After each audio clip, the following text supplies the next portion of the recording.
ನನಗೆ ಪರ್ಸ್ನಲಿ ಅನ್ಸಿದ್ದೇನು ಅಂತಂದ್ರೆ, ಈಗ ಹಿಂದಿನ ಶೋಗಳಲ್ಲೆಲ್ಲ ಯಾವ ರೀತಿ ಆಟ ಆಡ್ತಿದ್ರು ಅಂದ್ರೆ, ಅವ್ರ ಒಳಗಡೆ ಏನೇನು ಸಿಚುವೇಶನ್ಸ್ ಬರುತ್ತೋ ಅದಕ್ಕೆ ರಿಯಾಕ್ಟ್ ಮಾಡ್ತಾ ಇದ್ರು ಅಷ್ಟೇ ಕಂಟೆಸ್ಟೆಂಟ್ಸ್.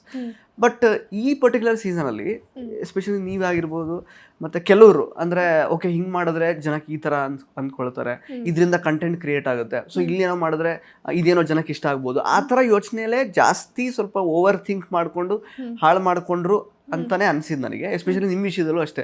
ಅಂದ್ರೆ ಅಷ್ಟೆಲ್ಲ ತುಂಬಾ ಓವರ್ ಥಿಂಕ್ ಮಾಡಿದ್ರೆ ಅಲ್ಲಿ ಜಸ್ಟ್ ಜೀವಿಸಿದ್ರೆ ಬಹುಶಃ ಜಾಸ್ತಿ ದಿನ ಇರ್ತಾ ಇದ್ರು.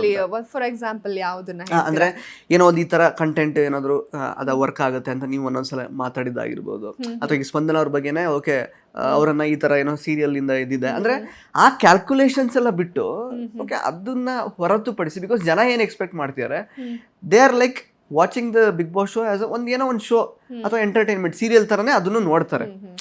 ಸೊ ಅಲ್ಲಿ ಜೀವಿಸ್ತಾ ಇರೋ ವ್ಯಕ್ತಿಗಳದ್ದು ಏನೇನು ಕಥೆ ನಡೀತಿದೆ ಅದನ್ನ ಮಾತ್ರ ನೋಡಕ್ ಇಷ್ಟಪಡ್ತಾರೆ. ಬಟ್ ಅದನ್ನ ಹೊರತುಪಡಿಸಿ ಹೊರಗಡೆ ಈ ತರ ಇಂಪ್ಯಾಕ್ಟ್ ಆಗುತ್ತೆ, ನಾವು ಈ ತರ ಇನ್ನೊಂದೇನೋ ಮಾಡೋಣ ಅದಿಷ್ಟ ಆಗುತ್ತೆ, ಆ ಡಿಸ್ಕಷನ್ಸ್ ಬರುವಾಗ ಜನಗಳಿಗೆ ಅಲ್ಲಿ ಆಕ್ಚುಲಿ ಸ್ವಲ್ಪ ಅದು ಕನೆಕ್ಷನ್ ಬರ್ಲಿಲ್ಲ ಅಂತ ನನಗೆ ಅನ್ಸಿದ್ದು.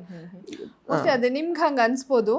ಹೌದು, ಯಾಕಂದ್ರೆ ನಾನು ತುಂಬಾ ರಿಯಾಲಿಟಿ ಶೋ ಮಾಡಿದ್ದಿದ್ರಿಂದ ಅದು ವರ್ಕ್ ಆಗುತ್ತೆ ಅನ್ನೋದಕ್ಕಿಂತ ಆ ವಿಚಾರ ಯಾಕೆ ಮಾಡ್ತೀನಿ ಅಂದ್ರೆ, ನಾವು ಒಂದು ನಾಮಿನೇಷನ್ ಟೀಮ್ ಅಲ್ಲಿ ಇರ್ತೀವಿ, ಎಲ್ಲರೂ ಸೇರಿ ಒಂದು ಟಾಸ್ಕ್ ವಿನ್ ಆಗ್ತೀವಿ, ನಮ್ಮಲ್ಲಿ ಒಬ್ರನ್ನ ಸೇವ್ ಮಾಡ್ಬೇಕಾಗಿರುತ್ತೆ, ಆ ಕಡೆಯಿಂದ ಒಬ್ರನ್ನ ಕರ್ಕೊಂಡ್ ಬರ್ಬೇಕಾಗುತ್ತೆ. ನಾನು ಅಭಿನ್ ಕರ್ಕೊಂಬರೋಣ ನನಗೆ ಸ್ವಲ್ಪ ವೀಕ್ ಅನಿಸ್ತಾರೆ ಅಂತ ನಾವು ಹೇಳಿ ಎಲ್ಲರೂ ಒಪ್ಕೊಂಡಿರ್ತಾರೆ, ರಾಶಿಕನ್ ಒಪ್ಕೊಂಡಿರ್ತಾಳೆ. ಬಟ್ ಸೆಕೆಂಡ್ ಡೇ ರಾಶಿಕನ್ ಸೇವ್ ಮಾಡೋಣ, ಅಭಿನ್ ಕರ್ಕೊಂಬರೋಣ ಅಂದ್ರೆ ಹಿಂದಿನ ದಿನ ಅಭಿ ಮತ್ತೆ ರಾಶಿಕಾ ಫುಲ್ ಮಾತಾಡಿ ರಾಶಿಕನ್ದು ಇದು ಚೇಂಜ್ ಆಗಿರುತ್ತೆ, ಇಲ್ಲ ಸ್ಪಂದನನ್ ಕರ್ಕೊಂಬರೋಣ ಅಂತ. ನಾನು ಹೇಳ್ತೀನಿ, ನೀನ್ ಸೇವ್ ಆದ್ರೆ ಅಭಿನ್ ಕರ್ಕೊಂಬರೋಣ, ಇಲ್ಲ ನಿನ್ನ ನಾವು ಸೇವ್ ಮಾಡಲ್ಲ ಧ್ರುವಂತ್ನ ಸೇವ್ ಮಾಡ್ತೀವಿ, ಅವಾಗ ಬೇಕಾದ್ರೆ ಸ್ಪಂದನನ್ ಎರಡರಲ್ಲಿ ಒಂದು ಒಪ್ಕೋಬೇಕು ಅಂತ ಪಟ್ಟು ಹಿಡಿತಾಳೆ. ಆಗದೇ ಇಲ್ಲ. ಹಿಂದಿನ ದಿನ ನಾವು ರಕ್ಷಿತನ್ ತಾಳಕ್ ತಕ್ಕಂಗ್ ಕುಂಡಿರ್ತೀವಿ. ಇವತ್ತು ಅಷ್ಟೇ ಸೇವ್ ಮಾಡೋದಲ್ದೆ ಇವ್ರು ಹೇಳ್ದಂಗೆ ಕೇಳ್ಬೇಕಾ ಅನ್ನೋದು ನನಗೆ ತುಂಬಾ ಬೇಜಾರಾಗುತ್ತೆ. ಸ್ಪಂದನನೇ ಮಾಡೋಣ ಅಂತ ಅವ್ರು ಅಂದಾಗ ನಾನು ಸ್ಪಂದನ ಬೇಡ, ಯಾಕೆ ಅವಳು ವೀಕ್ ಇದ್ದಾಳೆ, ಅವಳು ಬೇಡ, ಅವಳು ತುಂಬಾ ವೀಕ್ ಇದ್ದಾಳೆ, ಅವಳೇ ಮಾಡೋಣ ಅಂತ ಅವರೆಲ್ಲ ಕಿರ್ಚಾಡ್ತಿರ್ತಾರೆ. ನಮ್ಗೆ ಆ ಟೈಮಲ್ಲೂ ಇರಲ್ಲ.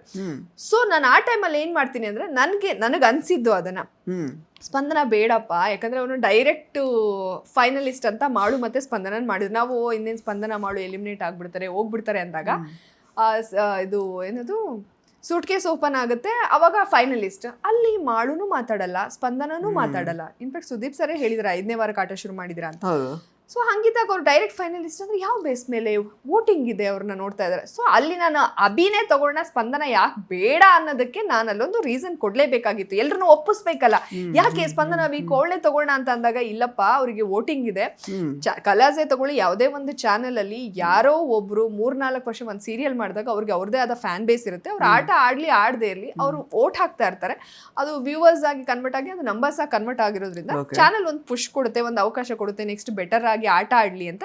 ಸೊ ಹಾಗಾಗಿ ಸ್ಪಂದನ ಬೇಡ ಇರ್ಲಿ, ಅದನ್ನು ಮಾಳುಗೂ ಅನ್ವಯ ಆಗುತ್ತೆ, ಸ್ಪಂದನಂಗೂ ಅನ್ವಯ ಆಗುತ್ತೆ, ಹಿಂದೆ ಇದ್ದಂತ ಮೋಕ್ಷಿತಾ ಗೌತಮ್ ಯಾರೇ ಇರ್ಲಿ, ಆಟ ಚೆನ್ನಾಗ್ ಆಡೋದ್ ಬೇರೆ, ಏನು ಮಾತಾಡ್ದಲ್ಲೇ ಅವರು ಸೇವ್ ಆಗೋದು ಅಥವಾ ಡೈರೆಕ್ಟ್ ಫೈನಲಿಸ್ಟ್ ಆದಾಗ ಇದನ್ನ ನಾನು ಬಿಡಿಸಿ ಹೇಳ್ಬೇಕಾಯ್ತು. ಅದನ್ನ ನಾನು ಜನಕ್ಕೆ ಕನ್ವೆ ಮಾಡಕ್ ಹೇಳಿಲ್ಲ. ಹಠ ಹಿಡಿದು ಕೂತಿದ್ರು, ಅಲ್ಲಿ ಜಗಳಗಳೇ ಆಗ್ತಾ ಇತ್ತು ಸೇವ್ ಅಂತ ಬಂದಾಗ. ಅವಾಗ ನಾನ್ ಪಟ್ಟು ಹಿಡಿದಿದ್ದು ಸ್ಪಂದನ ಬೇಡ ಮಾಡು ಅಂತ, ಸ್ಪಂದನ ಬೇಡ ಅಭಿ ಅಂತ. ಸೊ ಅದಕ್ಕೆ ನನ್ನ ಅಬ್ಸರ್ವೇಷನ್ ಏನು, ನನ್ನ ಅನಲೈಸ್ ಏನು ಅಂತ ನಾನು ಹೇಳಿದ್ದು ವಿನಃ ಸೊ ಜನಕ್ಕೆ ಹಿಂಗಾದ್ರೆ ಇಷ್ಟ ಆಗುತ್ತೆ. ಯಾಕಂದ್ರೆ ಎಲ್ಲರೂ ಫುಲ್ ಹೈಪ್ ಅಲ್ಲಿ ಇವ್ರು ಬೇಡ ಅಂತ ಜಗಳ ಆಡ್ತಿರ್ತಾರೆ. ನೀವ್ ಯಾಕೆ ಅಭಿ ಅಂತ ಕಾರಣ ಕೊಡಿ ಅಂತ ಅವ್ರು ಹೇಳ್ತಾರೆ. ಸೊ ಅಭಿ ಅಂದಾಗ ನನ್ಗೆ ವೀಕ್ ಅನಿಸ್ತಿದ್ದಾನೆ ಇರೋದ್ರಲ್ಲಿ, ಅಭಿ ಮಾಡೋಣ ಅಂತ ನಾನು ಹೇಳ್ತೀನಿ. ಸ್ಪಂದನ ಯಾಕೆ ಬೇಡ ಅಂತ ಅಂದಾಗ ನಾನು ಕಾರಣ ಕೊಡ್ಬೇಕಿತ್ತು. ಸ್ಪಂದನ ಯಾಕೆ ಬೇಕು ಅಂದಾಗ ಅವ್ರು ಹೇಳ್ತಾರೆ, ಅವ್ಳು ವೀಕ್ ಇದ್ದಾಳೆ, ಟಾಸ್ಕ್ ಆಡಕ್ ಬರಲ್ಲ, ಅವ್ಳು ಮಾತಾಡಲ್ಲ. ಸೊ ಅವಾಗ ಈ ವಿಚಾರ ಓಪನ್ ಆಗಿದ್ದಷ್ಟೇ. ಇಂಟ್ರೆಸ್ಟಿಂಗ್ ಮತ್ತು ಇನ್ಫಾರ್ಮೇಟಿವ್ ವಿಡಿಯೋಗಳನ್ನ ಮಿಸ್ ಮಾಡ್ಕೋಬೇಡಿ, ಈಗಲೇ ಸಬ್ಸ್ಕ್ರೈಬ್ ಮಾಡಿ.